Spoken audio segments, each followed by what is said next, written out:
in the Japanese culture, New Year's is the most important holiday. It's not Christmas, it's New Year.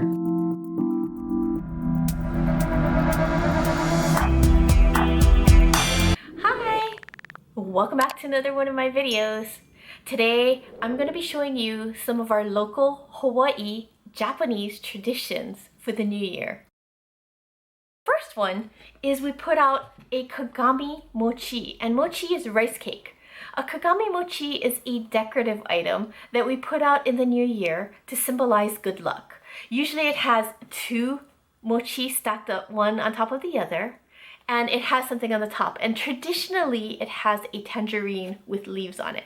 However, I bought this at Don Quixote, and it has on the top, it has a golden tiger, because for Year of the Tiger, and that is supposed to symbolize good luck as well. What we do is we put this up, and it's supposed to bring prosperity, and on January 11th we do this. We break this part open, and it has rice cake in here, actual rice cake that we can eat. This is just plastic rice cake, and we eat this on January 11th for good luck in the new year. Another thing that we do in the new year is we put up what is called a karamatsu. And a karamatsu is 3 bamboo shoots, and they're in an arrangement, like a flower arrangement. And what we do is we put them by the door, and what it's supposed to do is it's supposed to ward off evil spirits, and it's supposed to bring in good luck in the new year. The thing about the karamatsu though is that it has to be taken down by a certain time. So let's say you put it up 5 days before the new year. 5 days after the new year, you have to take it down and burn it, or else the rest of the year you'll have bad luck.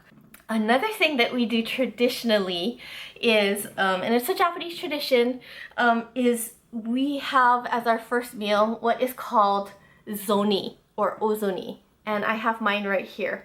My mom makes it every year.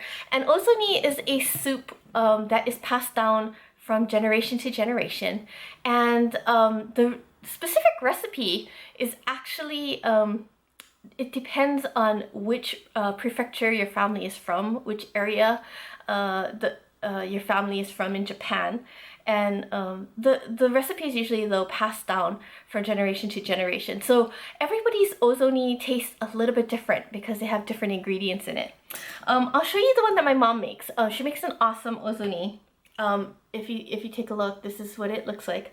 What she puts in is she puts in shiitake mushrooms. You can see that there. She puts in greens, which is called mizuna. She puts in a little bit of chicken for flavor, and as you can see, the broth is a little bit on the dark side. Usually when I see people and they have their ozoni, it's usually a little bit lighter broth, but in my family, how it was passed down was this little darker, little bit richer flavored broth.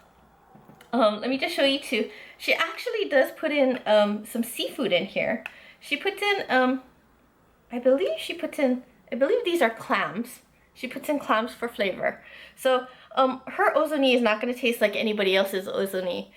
So from family to family, they differ. So it depends on what you like in it. The one thing that does stay consistent though in every ozoni is the rice cake. Now, this is a rice cake soup, and every ozoni has rice cake in it. And really, you're supposed to eat the rice cake, and that's supposed to bring you good luck in the new year.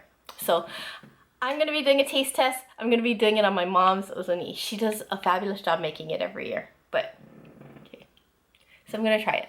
I'm going to try the mizuna first because I really like the greens.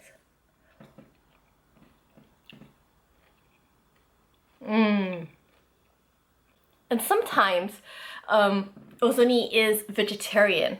It doesn't have any meat in it, but my mom puts in, sometimes she puts in pork. It depends. And sometimes she puts in chicken, like she did this time.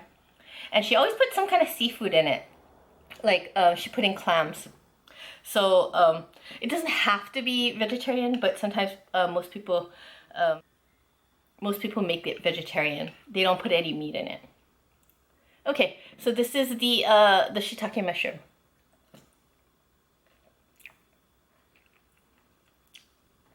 So much flavor. My mom makes awesome ozoni. So much flavor in it. And then the chicken. Big piece of chicken.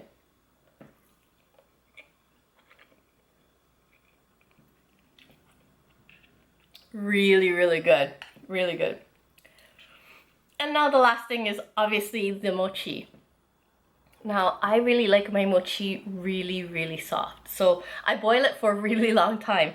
A lot of people don't like it soft. A lot of people like it a little bit on the firmer side, so they don't boil it as long as I do. But I really, really like it where it's chewy and it's melty and it's just, you know, falling off your chopsticks.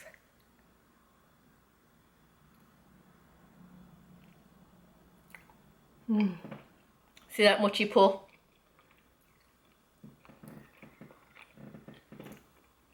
Now, for those of you who've never had mochi before, mochi itself does not have any flavor.